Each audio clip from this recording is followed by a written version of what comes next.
राज्यसभा के इलेक्शन है, हमारी तो मेजोरिटी नहीं है। अगर हमारी मेजोरिटी होती तो मैं उसको राज्यसभा में बनाता। इतना मान सम्मान उसने देश का बढ़ाया।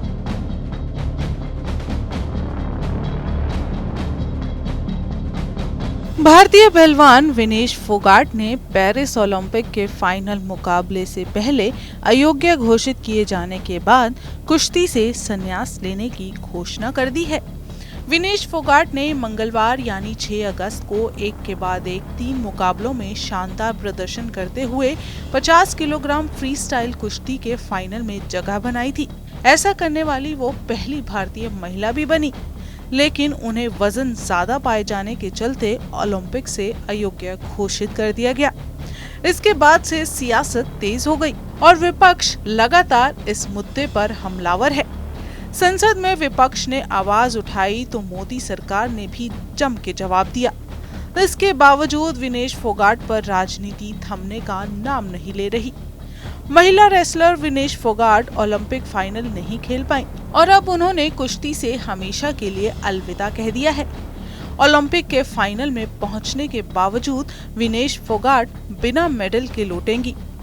विनेश फोगाट को लेकर कांग्रेस आक्रामक रुख अख्तियार कर चुकी है और इशारों में केंद्र की बीजेपी सरकार को कटघरे में खड़ा करने की कोशिशों में जुटी है। कांग्रेस महासचिव रणदीप सुरजेवाला ने भी केंद्र सरकार पर निशाना साधते हुए इसे षड्यंत्र बताया है। वहीं दीपेंद्र हुड्डा तो ये कह रहे हैं कि अगर कांग्रेस के पास पूरे विधायक होते तो वो विनेश को राज्यसभा के लिए भेजते। विनेश का जहाँ तक सवाल है, सिल्वर नहीं, उसको तो गोल्ड लाता, उसको तो जो गोल्ड का प्राइस है वो देना चाहिए हरियाणा सरकार को। उसका क्या कसूर है? ऐसा कहीं नहीं है और उसकी भी सरकार को इंटरवेंशन करनी चाहिए। क्या कारण हुआ, क्यों ऐसा हुआ, क्योंकि ये रेयर है जो ऐसा हुआ, होता नहीं है। तो मतलब उसको तो हौसला बढ़ाने के लिए जो गोल्ड का वो है वो देना चाहिए। तो मिल जाता उसका जो है पूरा गोल्ड मिलना था।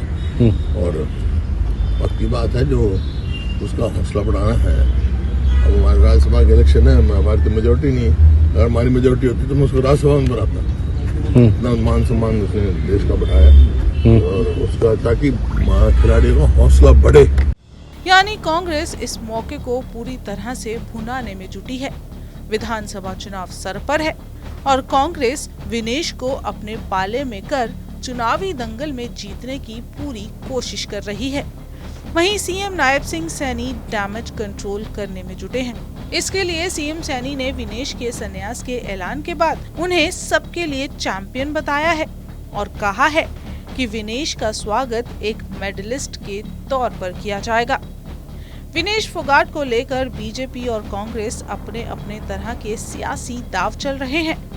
कांग्रेस ये बताने में जुटी है कि विनेश फोगाट को एक साजिश के तहत ओलंपिक से अयोग्य करार दिया गया है और कांग्रेस मोदी सरकार पर सवाल खड़ा करके बीजेपी को कटघरे में खड़ा करने की रणनीति बना रही है। ऐसे में सीएम नायब सैनी ने विनेश फोगाट के सम्मान करने और हरियाणा की बेटी बताकर कांग्रेस की रणनीति को मात देने की कोशिश की है। और तो और आम आदमी पार्टी के नेता और पंजाब के सीएम भगवंत मान ने विनेश फोगाट के घर पहुंचकर मरहम लगाकर सियासी संदेश देने की कोशिश की है। हरियाणा में चुनाव सर पर है और विनेश फोगाट का मुद्दा सियासत में गर्मा चुका है। हर पार्टी इसे अपने अपने तरीके से भुनाने में जुटी है। अब देखना होगा विनेश फोगाट का ये मुद्दा किसको चुनावों में मेडल दिलाता है।